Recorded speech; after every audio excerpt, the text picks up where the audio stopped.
We live in a world driven by speed, fast decisions, fast replies, fast results. But when it comes to relationships, whether personal or professional, speed isn't what deepens connection. Consistency is. And today, I want to share one simple, powerful habit that can transform every relationship in your life: intentional listening. Let's start by understanding what listening is not.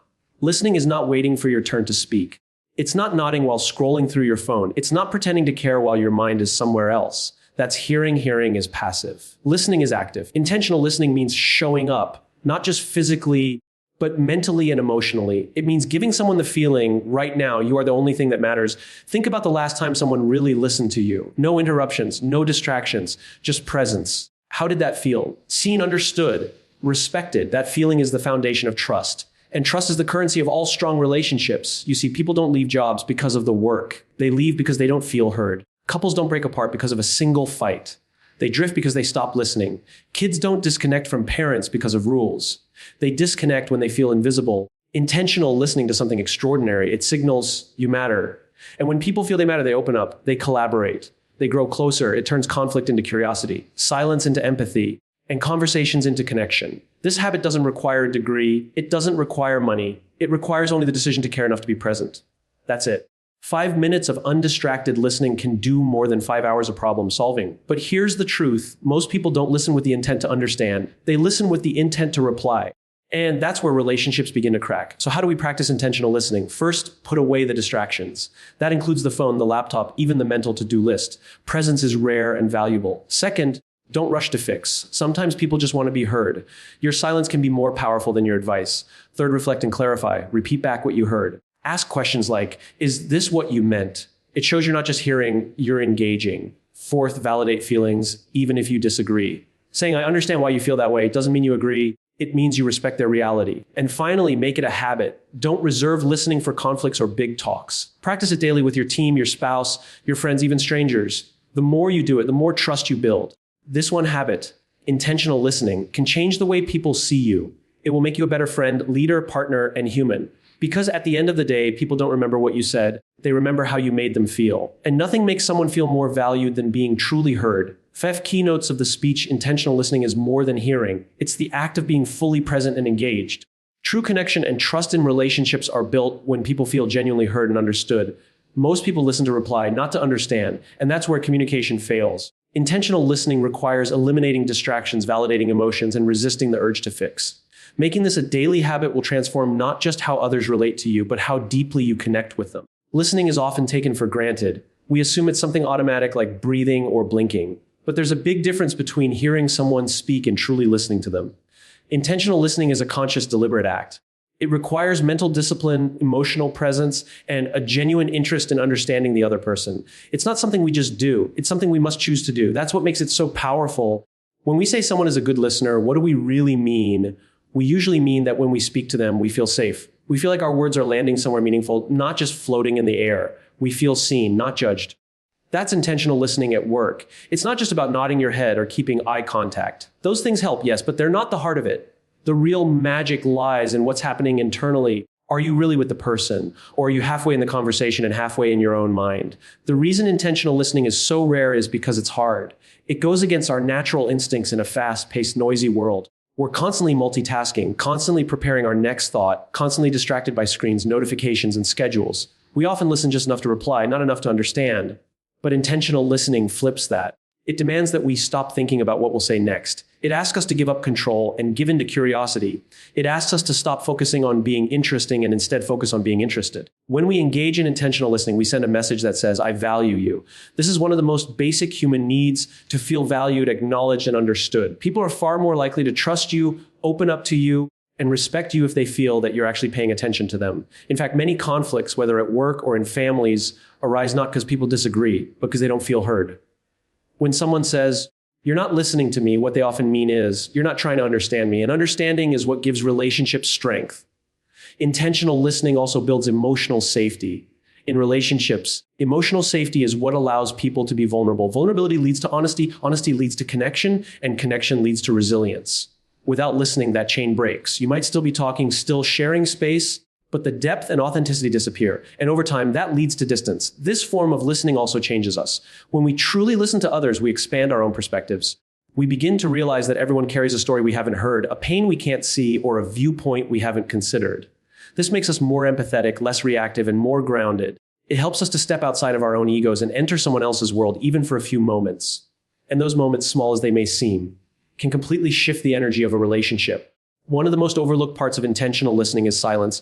We're so uncomfortable with silence that we try to fill it as quickly as possible. But silence gives space. It gives people time to process, to think, to say what they really mean. Often, the most important part of what someone is trying to say comes after a pause. If we jump in too quickly, we miss it. Listening isn't just about what we hear. It's about what we're willing to wait for.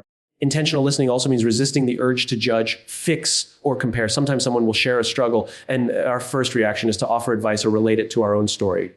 Oh, I've been through that too.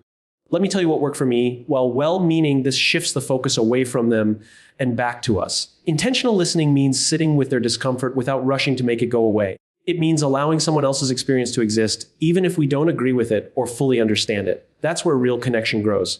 In the end, intentional listening isn't just a communication skill. It's a relationship skill. It tells the other person, I care enough to be here with you fully. And in a world where attention is constantly divided, that kind of presence is a rare and powerful gift. It builds trust, deepens bonds, and creates space for meaningful connection. It's not easy, but it's worth it. Every single time. Trust is the foundation of every strong relationship, whether it's between friends, partners, colleagues, or even strangers.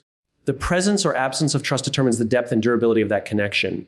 And trust doesn't appear suddenly. It's built slowly, moment by moment, often in subtle ways. One of the most powerful and overlooked ways to build that trust is by making people feel genuinely heard and understood. When someone feels that their words matter to you, that their emotions are acknowledged, and their perspective is considered, something changes inside them. They begin to relax, open up, and lean into the relationship instead of guarding themselves. People don't need you to have all the answers. They don't need you to fix everything, but they do need to feel like they matter. And nothing communicates that better than your full attention. Being heard is one of the most affirming experiences a person can have. It tells them, you are worth my time. It says, I care about your experience. That kind of care can build bridges where there were once walls. And when practiced consistently, it transforms surface level interactions into meaningful bonds. There's a common misconception that trust is built only through big gestures, acts of loyalty, honesty in crisis, or standing by someone in difficult times. While those moments do matter, the truth is that trust is often built or broken in the small everyday moments. A quick glance at your phone while someone is speaking, a dismissive tone, a rush reply, these seem minor but can leave deep impressions. On the other hand, pausing to make eye contact, leaning in, or asking a thoughtful follow-up question can communicate volumes. It shows you're not just hearing sounds, you're paying attention to the person behind the words. Understanding doesn't mean agreement. It doesn't mean you have to see the world the same way or reach the same conclusions. But the act of trying to understand someone without rushing to judgment or correction is what fosters emotional safety. That safety is what keeps people coming back. In relationships, when someone feels emotionally safe, they are more willing to be honest. They are more likely to share not just their successes, but their fears, doubts, and insecurities. That level of honesty is where real trust grows. And it all begins with the choice to listen, to understand, not to respond. In families, for example, children often stop sharing not because they have nothing to say, but because they've learned that no one is really listening. In workplaces, team members pull away or withhold ideas when they sense their input won't be valued. In romantic relationships, one partner may stop opening up because they feel dismissed or interrupted too often. These disconnects don't usually begin with betrayal or dramatic conflicts. They begin with neglect, emotional neglect that stems from the failure to listen. But the opposite is also true. A manager who takes a few minutes to really hear an employee's concern can spark loyalty. A parent who puts their phone down to listen to a teenager's rambling story sends a message that says, you're important to me. A friend who listens without turning the conversation back to themselves becomes someone people trust deeply. These are the real building blocks of strong relationships. Not grand declarations, but simple, consistent actions that show up in how we listen. There is also something deeply human about being understood. It validates our existence. It assures us we're not alone in our most vulnerable moments when we feel confused, hurt, or unsure. What we crave isn't advice or correction. We crave presence. We want to know that someone else sees us, hears us, and still chooses to stay close. This kind of understanding creates connection that no amount of logic or explanation can replace. And the more someone feels that from you, the more trust they're willing to place in you. Listening to understand also creates clarity. Misunderstandings and assumptions are some of the biggest sources of conflict. When people don't feel understood, they often feel the need to repeat themselves, defend themselves, or withdraw. But when we slow down and ask, what are you really trying to say? Or, can you help me understand that better? We cut through confusion. We make space for truth, and in that space, relationships thrive. When you make people feel genuinely heard and understood, You give them permission to be themselves. You make them feel seen in a world that often overlooks them. And once that feeling is established, it becomes the starting point for loyalty, respect, and lasting trust. All of that begins with a choice, not to talk more, but to listen better. In most conversations, people are not really listening to understand, they're simply waiting for their turn to speak. This is one of the greatest barriers to meaningful communication. It's easy to nod, smile, and say, "I get it," while already forming your next sentence in your mind. But that's not listening, that's performing. True listening, the kind that strengthens relationships, requires a shift in mindset. It requires stepping out of your own thoughts and stepping into someone else's experience. And that can only happen when the intent is understanding, not responding. When you listen just to reply, your focus is on yourself, your opinion, your reaction, your story. But when you listen to understand, your focus is fully on the other person. You're not thinking about how to counter their point, prove your position, or bring the spotlight back to you. You're thinking, what is this person really trying to say? What matters to them right now? What's underneath the words? That shift alone can transform the tone and depth of any interaction. Listening to reply is reactive. It's impatient. You might interrupt. You might jump to conclusions. You might dismiss what's being said because your mind has already made a judgment. But listening to understand is thoughtful. It's calm. It makes space for nuance, complexity, and emotion. It shows the other person that you are not just processing their words, but genuinely trying to grasp their meaning. That's the kind of listening that builds connection. It doesn't just fill the silence between two people, it builds a bridge between them. One of the biggest problems with listening to reply is that it often leads to misunderstanding. We assume we know where someone is going with their story. We finish their sentences, we overlay our own interpretation before they've had the chance to fully express themselves. This not only breaks the flow of communication, but also tells the other person, "I'm not really interested in your full perspective." Over time, this can make people feel overlooked, dismissed, or even invisible. In contrast, when someone listens to understand, they are present. They lean in, not just physically, but emotionally. They ask clarifying questions. They reflect back what they're hearing to ensure accuracy. They say things like, "Can you tell me more about that?" Or, "So what you're saying is," these responses show effort. They signal that the listener values not only the content of the message, but the person delivering it. And when someone feels valued, their trust and openness naturally increase. This kind of listening is especially important in emotionally charged situations. When someone is upset, frustrated, or vulnerable, listening to reply can escalate tension. You may try to fix their problem too quickly, offer unsolicited advice, or defend yourself before fully hearing them out. But when you listen to understand, you give them space to process their emotions. You allow their truth to be spoken before bringing in your own. That patience creates emotional safety, and emotional safety is what allows conflict to be resolved with empathy, not ego. Listening to understand doesn't mean you'll always agree. It doesn't mean you won't eventually share your thoughts or set boundaries. But it does mean that you're not entering the conversation with an agenda. You're not trying to win. You're trying to connect. And that intention makes all the difference. People are far more willing to hear your perspective if they feel you've truly heard theirs. In that way, understanding becomes the gateway to mutual respect. We live in a time when being loud is often mistaken for being right. But relationships aren't strengthened by volume. They're strengthened by presence. By choosing to listen without planning your comeback, by resisting the urge to dominate the conversation, by letting someone else's voice take priority for a moment. That humility doesn't weaken your position. It strengthens the relationship. The temptation to reply quickly is deeply ingrained.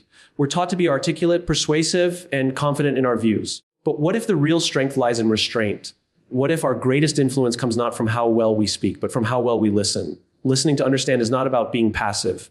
It's about being engaged with empathy, curiosity, and respect. It's the difference between making a point and making a connection. And in every meaningful relationship, connection always comes first. Intentional listening requires a level of discipline and emotional maturity that many overlook. At its core, it's not just about being quiet while someone else speaks. It's about how we choose to respond.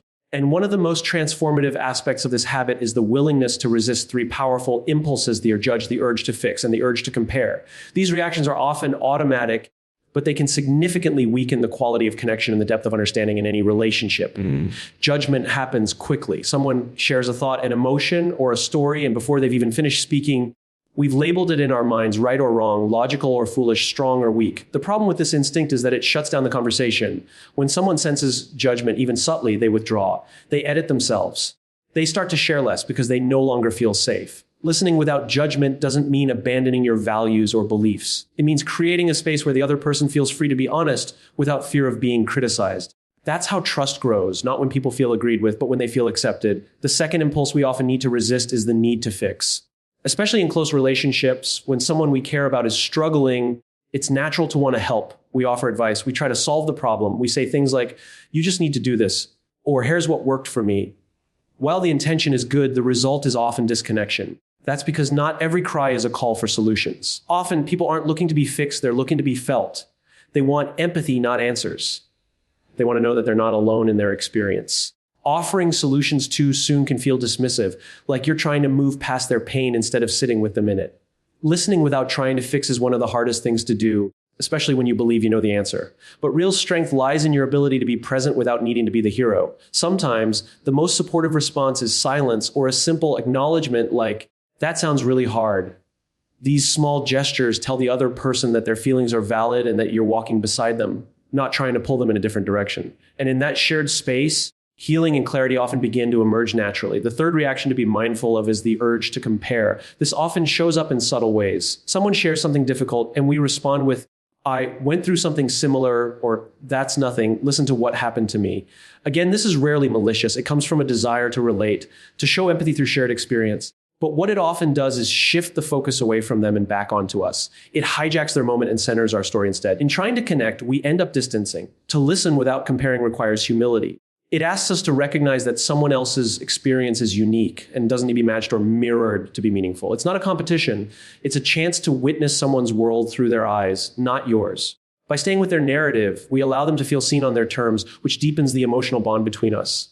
These three tendencies, judging, fixing, and comparing, are deeply ingrained in how many of us communicate. They're not signs of malice, but of misunderstanding. We think we're helping, relating, or guiding when in reality, we may be unintentionally closing the door to genuine connection. Replacing these habits with patience, presence, and curiosity is what allows relationships to evolve. Practicing this kind of listening may feel unnatural at first. It requires conscious effort to slow down, pause before reacting, and check your own motives in a conversation. But the rewards are profound. The people around you begin to feel safer, more open, and more emotionally connected. Conflicts become easier to navigate because people aren't defending themselves, they're expressing themselves.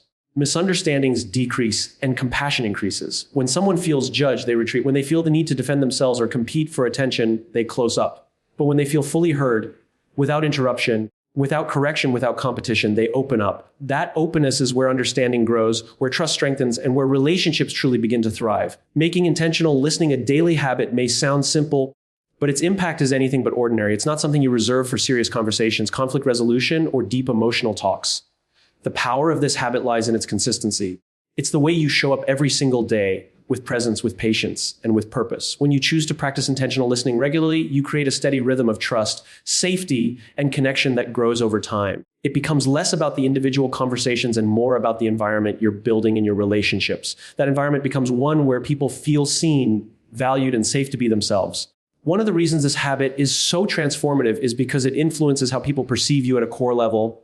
Whether it's your team at work, your family at home, or your friends in your inner circle, the experience of being consistently listened to shapes how they feel around you. They begin to associate you with a sense of calm, attentiveness, and understanding. You become the person they turn to not because you have all the answers, but because you give them the space to find their own. You become a trusted presence, someone whose silence carries more weight than another's advice because it reflects patience and respect. When intentional listening becomes part of your daily interactions, it starts to influence the little things, those seemingly insignificant moments that often go unnoticed. A quick check-in with a coworker turns into a meaningful exchange because you pause to listen. A small complaint from your partner doesn't escalate into an argument because you heard the emotion behind the words, not just the words themselves. A passing comment from your child becomes a window into something deeper simply because you gave it your full attention. These moments, strung together over time, are what create strong, resilient relationships. The consistency of this habit also builds emotional stability within relationships. People feel more grounded when they know how you'll respond. They don't walk on eggshells. They don't hesitate to speak up. They know they won't be dismissed, ignored, or rushed. That reliability becomes a form of emotional safety. And emotional safety is one of the greatest gifts we can offer each other. It allows people to share their vulnerabilities without fear of rejection or ridicule. When you listen daily with intention, you become the kind of person around whom others can breathe freely. They don't have to filter themselves. They don't have to wonder if they're being a burden. They know they're welcome.